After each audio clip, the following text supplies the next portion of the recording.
So our next speaker is Sarah Filley. Sarah is based in Oakland. As we all know, Oakland is the coolest place west of the East River. So Sarah is naturally an artist. Sarah is also the co-founder of Popuphood, a small business incubator revitalizing neighborhoods block by block. She will speak to us about rethinking retail and its role in the vibrant renewal of communities. Sarah. How's everybody doing? Thanks for having me here. It's a pleasure to talk about our work at Popuphood. When we talk about our work, we talk about retail with a mission. And as Amy said, it's really one block at a time, rethinking the role of retail in transforming our communities. Our mission really is to work together to invest in these entrepreneurs with hearts of gold to create communities that we love. Ties in nicely with Peter's talk. I like to say that the revolution will be prototyped.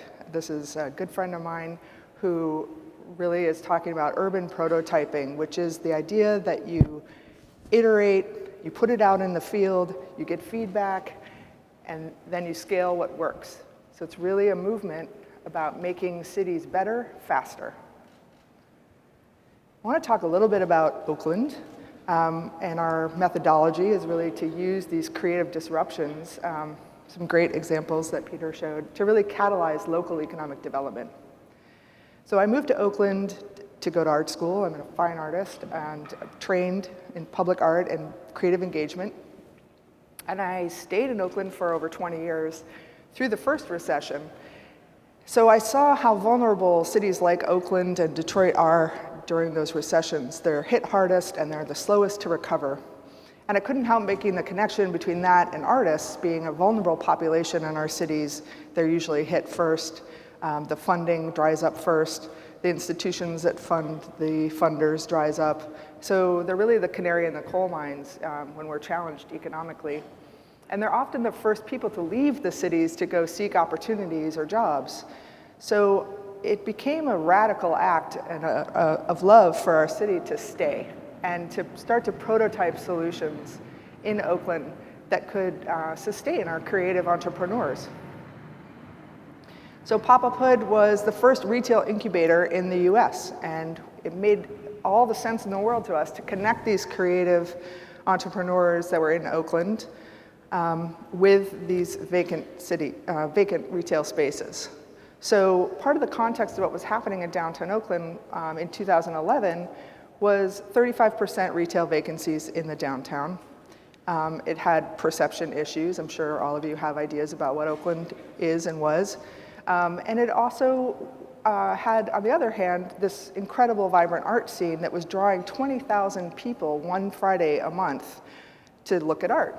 The rents were low, and people were out in the streets in this really organic way, vending, and there was food and all the art galleries. And it became it made a big impression on Oakland, but it wasn't translating into economic investment yet. So Popuphood was simply an idea of bringing all these creatives that were drawing 20,000 people once a month, and just for that day, and then connecting them with these vacant spaces. I love this quote. It says, "For centuries, leaders have used new buildings to present an image of success instead of trying to attract smart and wealthy entrepreneurs. And they were mistaking the built city for the real city. What we did was invert that model. We didn't talk about attracting retail or business or big business or jobs to Oakland. And instead of what most economic development departments do is focus on those whales, right? Attracting those big stadium projects, the big waterfront projects, the big office park projects. But that's not really what's driving the economy. We know that small businesses are actually accounting for almost 66% of jobs right now. And it's even growing.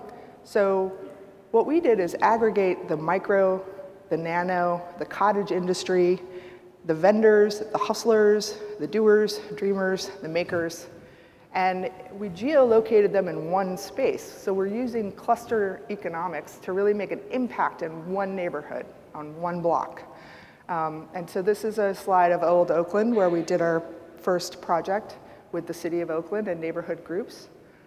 And we took a strategy around just using the redevelopment money for 6 months free rent for entrepreneurs to come in and transform this neighborhood that was mostly forgotten. So this is part of our Pop-Up to Permanent program that's evolved out of that case study. It's a really unique approach at the intersection of local economic development, marketing, and placemaking. And we do this by curating these retailers, independent local retailers, and use that to catalyze that local economic development. This is a great image of Umami Mart, a really successful online business, had a global following. They were a blog, and then they started selling Japanese import goods, and then they came to us when they were ready to open a retail. And they could have opened in San Francisco or anywhere, really, and they really just wanted to be a part of what was happening in Oakland. And so this is a great example of the online-offline relationship of retail right now. And what they offer that's so compelling is they already have an online community, and they use the storefront to meet up. So they fly from all over the world to come here and experience some of the culture that they're interested in and some of these goods. So one of the most flexible and iterative strategies that we have for encouraging these entrepreneurs to really settle in on one neighborhood and supporting their business is through these pop-ups. This is a great photo of Manifesto Bicycles, who is a family-owned business, kind of punk rock. They already had a location, but they wanted to use this pop-up to test out a new location in Old Oakland and be a part of our project. In my hotel last night, I just heard an Amex commercial celebrating shop small on Saturdays, and they actually feature Manifesto Bicycles in their ad, so they've come a long way. So pop-ups really are just an interim use of temporary activation through vacant spaces or even underutilized buildings or empty lots. There's a lot of advantages to the retailer for a pop-up. Obviously, they're low cost, they're low risk, and they use them to test out a neighborhood, test out their products and services, and also, as I mentioned, to connect to their customers. They can really provide new events and activities. So instead of these big expensive projects of closing down a block and bringing in all these vendors, really retailers are great at doing their own events that really connect the community, really provide a window to the makers and artists and vendors in that community. So you know when you travel, that first 20 feet of retail is really what you're looking for to understand your sense of place. And retailers are already excellent at doing that, and they're continuing to deepen that model, offering more and more classes and workshops and how things are made. And so it's starting to be the face of a lot of the maker movement is these pop-up retail shops. So we've structured our pop-ups in different ways, but typically 3 months is a great start for the businesses to actually get that data that they need as businesses. And we've also encouraged them as much as possible to sign that longer-term lease of 5 and more years. So the goal is to incubate these businesses, get them building equity in their business so that they can sign that long-term lease. They are offering a ton of benefit to the property owners as well. So they're providing activation for an empty space. They're providing amenities for the workforce. They're providing amenities and like a quick diversion and shopping for maybe residents or office upstairs. But by filling that ground floor space, we've seen lots of other benefits that are financial. In Old Oakland, where we did our case study, the buildings were purchased in 2007 for $20 million. Last year, they were repurchased for $45 million. So in a short amount of time, this historical neighborhood really saw a financial benefit, largely based on how beautiful the buildings are, but also because of the catalytic activity that's been happening there for the last 5 years. It's really caught the attention of a lot of investment in that area, and that's led to this one profitable sale. But we saw other smaller incremental benefits as well. In the first 2 months of our project, we saw the rents increase for the upstairs office about 30 cents right away. We saw the occupancy rates increase. And the general value of the neighborhood itself goes up when other businesses start to choose that neighborhood over other neighborhoods. So I like to remind people that site selectors can often be like nano businesses choosing where to end up. So the marketing that we do is really celebrating these local stories, these businesses, these artists who are opening their shops in these neighborhoods that they love. We really shine a light on the neighborhood, on the businesses, on the story of the city itself. And it's been hugely successful. If you can imagine opening a store and in 3 weeks you end up in the New York Times, it does a lot for your business. You can capture a lot of that value with international press as well through your online store. So we really used the story of Oakland and the story of this project to shine a light back on those entrepreneurs and help them build up the equity in their own businesses. Obviously, it had a huge benefit for the neighborhood itself, the project, and it was some of the first positive press that Oakland had received in 30 or 40 years. So often the people that are can best tell the stories are the people themselves, and the artists in the city can do that in really creative ways. And I looked at the press and marketing as, just really real stories about how much we loved our cities and how much we were willing to put in to make it work. So obviously the biggest benefit for the retailers and the city and the property owners is this vacant to vibrant. But we know that these small entrepreneurs aggregated together can have a major impact on the economy. Through our placemaking efforts, we really can bring together do I need this? Yes, thank you. All right, is that better? Okay. Through placemaking, we can really bring together the artists as an integral process into placemaking. So these are creative engagement strategies that really impact how participatory some of these solutions can be. And we use these artistic activities to support these retailers and to support the economic development goals of the city. I think of artists, being one, as not just something that you can dedicate your 1% to after you build your building, not something that is put out in a courtyard, but I think artists themselves are trained as creative problem solvers. And I would love to see artists in residence at every commercial real estate firm and every government office. Just like you have tech and innovation departments, I think we're going to start to see artists in residence because we're equipped to solve some of the city's greatest problems. We're also not afraid of ambiguity. We have incredible abilities to think asymmetrically. We're super comfortable with risk. And we also have an ability to look at the blank page and imagine a future beyond what actually is. And so I think as cities really start to fund creative placemaking efforts with a prototyping model behind that, you can do these small interventions, these little disruptions into how we build our cities in a way that's really participatory, but as a way to then rethink in the planning and zoning departments and rethink how we're actually creating plazas and what values we're actually reflecting when we make these public spaces. So here's a couple examples of how we're collaborating with institutions to do economic development. This is a district level approach we did with California College of Arts.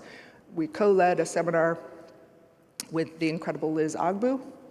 And we worked with students on a 25 block area. This is in the heart of the art activities in Oakland. And we asked them to research the area, and they broke it down into cyclists, artists, businesses, and residents. And they used creative engagement to get data from the area. So this was their methodology. A project that they ended up doing was called the Green Spot. One of the issues that came up was there was no green area in this entire 25 blocks. And this provided a way to engage with the citizens at the art event and test out what would people do if we offered them green space hugely successful. Mothers, families loved it. Our recent project is with Avalon Bay Communities. It's a very different approach that we're taking. It's a precedent project. We basically invited them to build out a completely raw space for a pop-up program. So the money that was held and reserved for the lease was actually unlocked, and we designed a space for the most different types of retail we could. So we've had 2 pop-ups already, and we're about to have our 3rd. And so far, it's adding more than just the financial value. What Peter was talking about, it's the triple bottom line, the value of having this space up and running, a turnkey space for retailers that they can get in and get started and start to build their equity in their business is huge for that area.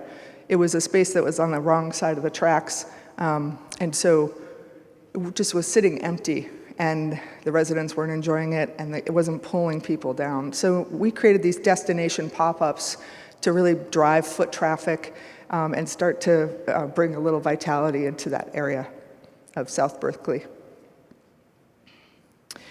This is another project we did, basically bringing this prototyping concept to a capital improvement project for the city of Oakland, Latham Square. We did some branding, and we also looked at the plaza as a place for economic activity.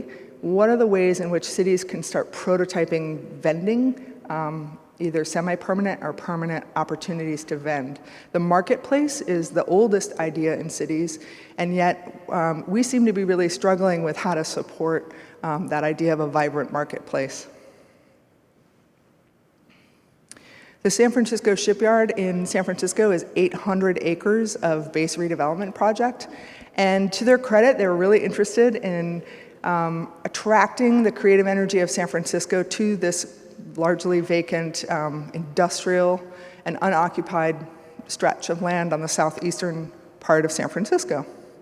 So we started to do small events with the creatives and entrepreneurs in the Bayview Hunters Point to start to make a bridge between this historically contested piece of property and the neighboring community.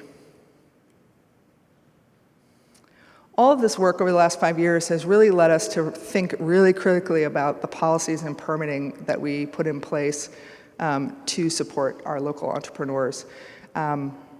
Mobile retail, temporary vending, and pop-ups are actually fairly easy to support, but it's so new that most cities are 3 or 4 years behind.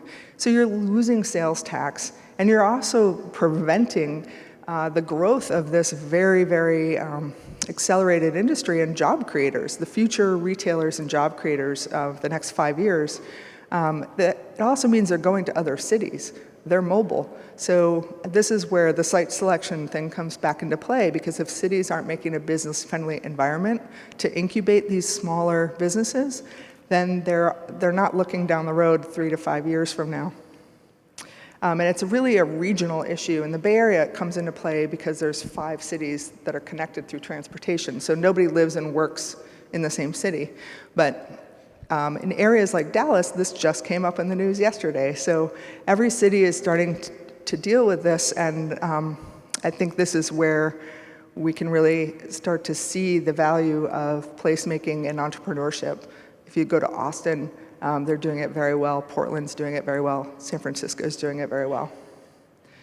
So thank you so much for allowing me to share some of these projects that we're doing and the work that we're doing to support entrepreneurs. I think that prototyping the future, it's going to look different, and it should be fun. Thank you.